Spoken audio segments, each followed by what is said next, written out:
Laurence Vuidard, Fuga Satanae, musique et démonologie à l'aube des temps modernes. Cahier d'humanisme et renaissance, numéro 150, Draw, 2018. Introduction. Au XVe siècle, le discours sur le diable et les démons prend de nouvelles formes. Traités de sorcellerie et manuels d'exorcisme théorisent un savoir et définissent des pratiques pour identifier et combattre le diable. Leur diffusion européenne depuis la première édition du Malleus Maleficarum, rédigé par deux dominicains en 1486, ne s'arrête qu'avec la mise à l'index des plus célèbres d'entre eux au début du XVIIIe siècle. Cet ouvrage analyse la place de la musique dans les manuels d'exorcisme de la fin du XVe siècle à la fin du XVIIe siècle. Les manuels d'exorcisme sont des ouvrages destinés aux exorcistes, ces prêtres médecins en charge de libérer les possédés du diable. Ils établissent une science du signe pour identifier la possession et la distinguer des maladies naturelles. Ils fondent une science des remèdes spirituels et corporels afin de soigner l'âme et le corps du possédé. Ils classent les apparitions démoniaques, préludes à la possession, et interrogent les causes de cette dernière. Péché, vice, permission divine. La musique a sa place dans chacune de ces considérations. Elle est signe de possession. Le diable peut apparaître en musique, et les péchés de l'ouïe peuvent être la cause de l'entrée du diable dans le corps. Mais également remède. L'ambiguïté fondamentale de la musique, soulignée depuis Platon et magnifiée par les pères de l'Église, connaît, dans cette forme de littérature, un visage particulier.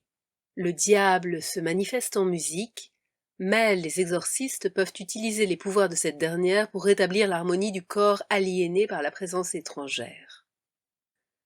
La musique est signe certain de la possession et participe des troubles du langage. Mais son langage, par les vertus de sa grammaire, est un médium dans les mains de l'exorciste. Ces pages développent un thème aux confins entre l'histoire de la théologie, de la médecine et de la musique. Un thème qui interroge l'histoire des frontières entre religion, magie et médecine.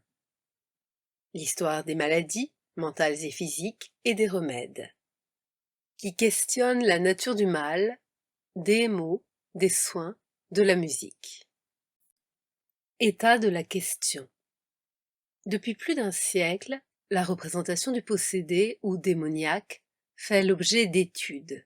L'essor actuel des études historiques sur les pratiques d'exorcisme dans l'Église d'Occident a permis d'en étudier les aspects médiévaux et renaissants sous les perspectives les plus diverses, en passant d'une histoire locale à une histoire culturelle, de ses interactions avec l'histoire de la médecine et de l'Inquisition à ses dimensions politiques, sans oublier les gender studies. Les études récentes rendent compte de cette floraison thématique. Si la littérature historique de ces dernières années développe des aspects très divers de la démonologie médiévale et renaissante, elle ne fait aucune place systématique à la musique. Certes, il est banal d'y trouver l'affirmation selon laquelle la musique fait partie des rites d'exorcisme. De même, il est banal de trouver dans la littérature musicologique l'affirmation selon laquelle, parmi la vertigineuse liste des effets de la musique, cette dernière a le pouvoir de chasser le diable.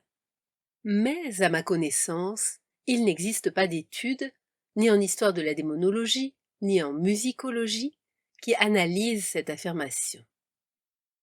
L'étude de la musique dans les manuels d'exorcisme participe de l'histoire des possessions diaboliques, elle-même en partie liée à l'histoire de la sorcellerie, ici envisagée de manière secondaire, et à celle de la magie démoniaque, nécromancie. Chacune de ces histoires est riche d'une abondante bibliographie, et il ne s'agit bien sûr ni de retracer les enjeux de ces histoires, ni de leur historiographie. L'histoire des possessions connaît, nous l'avons vu, des heures fastes depuis les années 1970. Celle de la sorcellerie constitue un terrain d'enquête extrêmement fréquenté, tout comme celle de la magie. de ses rapports avec l'avènement des sciences modernes et avec le domaine religieux. L'histoire de la musique dans ses rapports aux autres disciplines, savoirs et sciences, magie, astrologie, astronomie, mathématiques et médecine, est elle aussi un terrain fécond, même s'il est souvent considéré en marge de la musicologie traditionnelle. Ce ne sont d'ailleurs pas des musicologues qui ont ouvert la voie dans les années 1950, mais, et ce n'est pas par hasard, des chercheurs du Warburg Institute. Par ailleurs, excluant ici les recherches des ethnomusicologues sur la musique dans les exorcismes, et celles sur le fameux intervalle dissonant de tritons défini comme le diabolus in musica, certains musicologues se sont penchés sur le rapport de la musique aux démons dans l'iconographie médiévale. D'autres sur l'exégèse médiévale du verset biblique de David libérant Saul de l'esprit malin. Fondement du rapport entre musique et exorcisme, tant au niveau théologique que musical. D'autres, enfin, sur quelques-unes des sources renaissantes de la démonologie dans son rapport à la musique. Il faut avoir à l'esprit que l'on se situe à l'intérieur de ce large panorama historique et historiographique.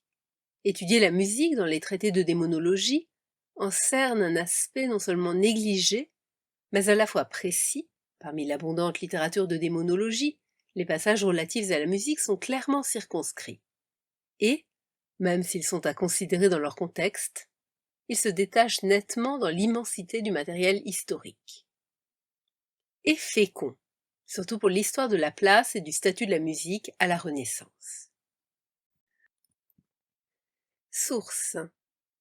Cette étude prend en considération un corpus constitué d'une série représentative de traités de démonologie, excluant par exemple les procès pour exorcisme abusif.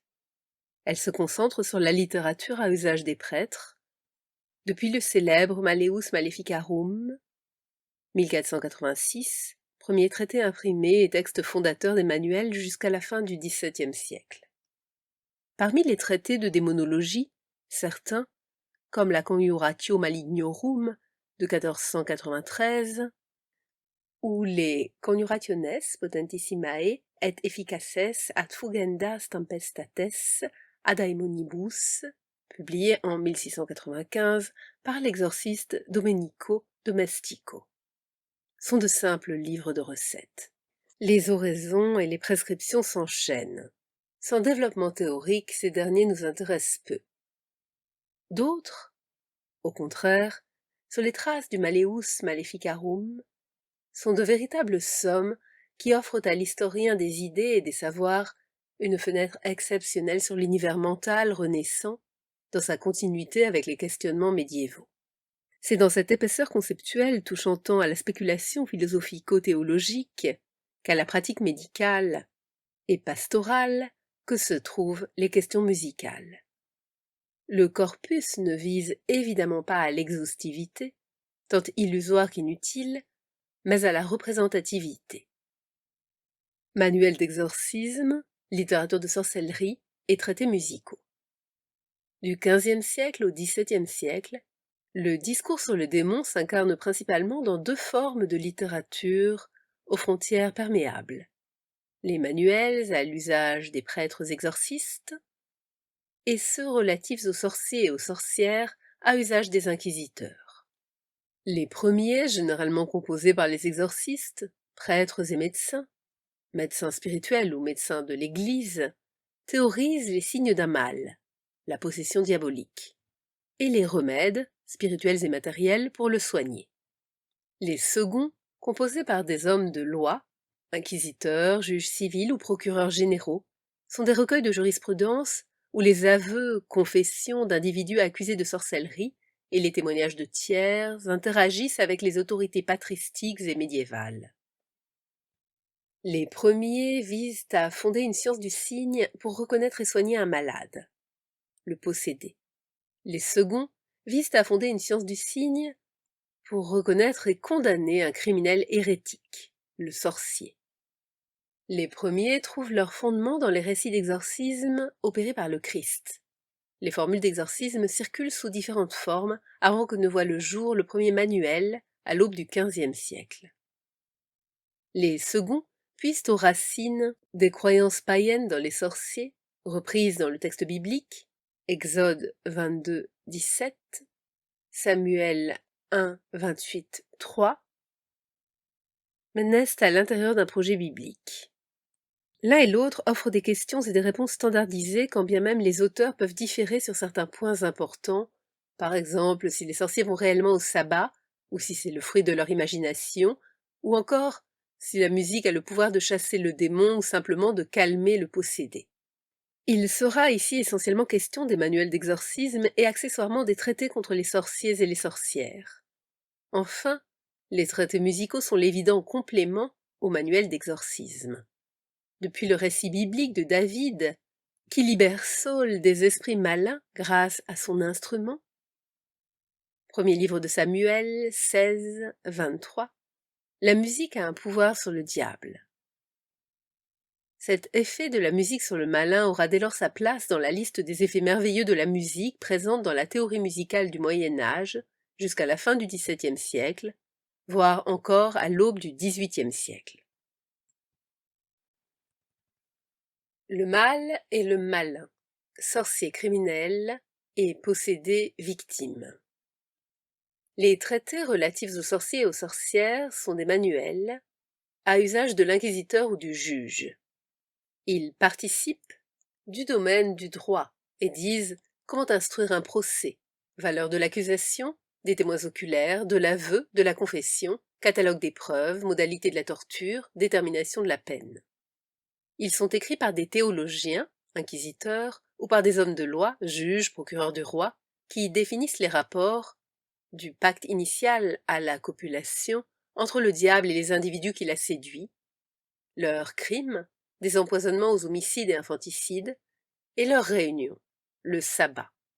Les développements théoriques sont confirmés par des listes de cas concrets, déposition des témoins, détail des perquisitions, mais surtout transcription des confessions, qui font jurisprudence. Malgré l'absence d'uniformité européenne, la grande époque de la chasse aux sorcières, des procès et des bûchers, naît avec la bulle papale de 1484, qui invite les théologiens dominicains Jacob Sprenger, 1436-1495, et Heinrich Institoris Kramer, 1430-1505, à publier un manuel à usage des inquisiteurs afin de venir à bout d'un fléau prêt à mener la société à sa perte. Les sorciers, et majoritairement les sorcières, qui par leurs invocations, maléfices et rites diaboliques, menacent l'ensemble du corps social et de la chrétienté.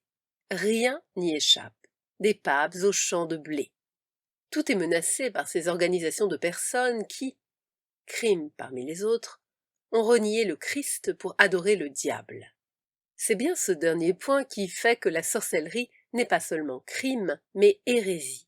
L'impulsion, donnée par la bulle papale Summis Desiderentes, promulguée le 5 décembre 1484, est celle que l'on sait. Et l'histoire de la fortune du Malleus Maleficarum, qui se réfère au texte d'Innocent VIII, n'est pas à redire. Une trentaine d'éditions et diffusions européennes de 1486 à cette dernière édition à Paris en 1669. Ce manuel, livre de chevet des juges au moment où l'Inquisition inaugure ses heures de gloire flamboyante, circule en terre germanique, en Angleterre, en France, en Italie, en Espagne. Transfrontalier, il est aussi transcultuel et sert les réformés comme les catholiques. Or, ce manuel est aussi un des textes fondateurs des manuels d'exorcisme, ce qui indique une première parenté des deux formes de littérature. Les manuels d'exorcisme, eux, ne visent pas à identifier un individu ayant pactisé avec le diable en vue de faire le mal, ni donc à condamner un criminel ou un hérétique. Ce ne sont pas des textes de droit, mais des textes médicaux basés sur des questions physiologiques, philosophiques et théologiques. Ils définissent les apparitions du diable, ses causes et ses conséquences, classent les signes psychophysiologiques de la possession diabolique et, partant de la nature du mal démoniaque, expliquent son pourquoi et son comment, avant d'établir une science médico-théologique apte à soigner le mal. au centre des questions, ce n'est plus un ennemi prêt à renverser l'ordre social, le sorcier, médiateur du diable, qu'il faut poursuivre, condamner et éventuellement brûler, mais c'est l'ennemi, le diable, qu'il faut repérer et chasser du corps possédé. L'ennemi n'est plus cet individu acheté par le diable, qui prépare des potions pour empoisonner les papes, les rois, les princes et les voisins de toute classe sociale. L'ennemi est le diable lui-même, ayant pris possession d'un corps chrétien pour le tourmenter, lui faire subir d'atroces souffrances, parler à travers lui, voire blasphémer, bref, l'aliéner tant dans ses facultés physiques que psychiques. Les inquisiteurs et les juges chassent les sorciers du corps social, les exorcistes chassent le diable du corps possédé, malade. Le criminel hérétique n'est pas le malade, mais les deux formes de littérature ne connaissaient pas de frontières claires. Les traités contre les sorciers et les sorcières consacrent des chapitres à la possession diabolique et, vice-versa, les manuels d'exorcisme consacrent des chapitres à la sorcellerie. Les possessions causées par des maléfices sont les plus difficiles à soigner. Il est également des thèmes communs. Les modes d'apparition du diable et les opérations de ce dernier touchent tant la possession. Le diable se manifeste avant d'entrer dans le corps, il opère dans le corps, que le contrat passé avec le sorcier. Le diable se manifeste pour séduire, il opère à travers le sorcier. Si dans le présent ouvrage, le chapitre concernant les apparitions sonores du diable intègre des éléments provenant de la littérature sur les sorciers et les sorcières, ces sources sont traitées dans le chapitre Musique et sorcellerie. Outre certains thèmes, manuels d'exorcisme et traités contre les sorciers et les sorcières ont également en commun leurs sources. Les anciens, le Corpus Hermeticum, traduit par Ficino en 1463, Platon, Aristote, Porphyre, Pline, Plutarque, Apulée, Jean Blic, les pères grecs et latins, Grégoire de Nice, Basile et Eusèbe de Césarée, Athanase d'Alexandrie, Jérôme, Ambroise, Augustin. Les autorités médiévales, Averroès, Pierre Lombard, Vincent de Beauvais, Albert le Grand, Thomas d'Aquin. Et les classiques de la démonologie, Sellos, Nider, Sprenger et Kramer, Bernardo da Como. Dans la seconde moitié du XVIe siècle, s'y ajoutent les références aux ouvrages de magie plus ou moins contestés par les autorités ecclésiastiques, Cardano, Agrippa. Un traité comme La démonomanie des sorciers de Jean Baudin, publié à Paris en 1580, se fonde sur l'ensemble de ces sources. De même, le De Veneficiis de Lambert d'Anneau, publié à Genève en 1574, traite tant de Jamblique et Proclus que de Psellos. La source principale commune reste néanmoins le Malleus Maleficarum, qui sert de base à toute la littérature contre les sorciers et les sorcières. Rémy, Baudin ou l'Ancre en France, Mazzolini da Priero, Spina, Guazzo en Italie. Et au manuel d'exorcisme. Menghi transcrit des passages entiers du Malleus. Seuls ces derniers nous retiendront dans les deux premières parties de cette étude.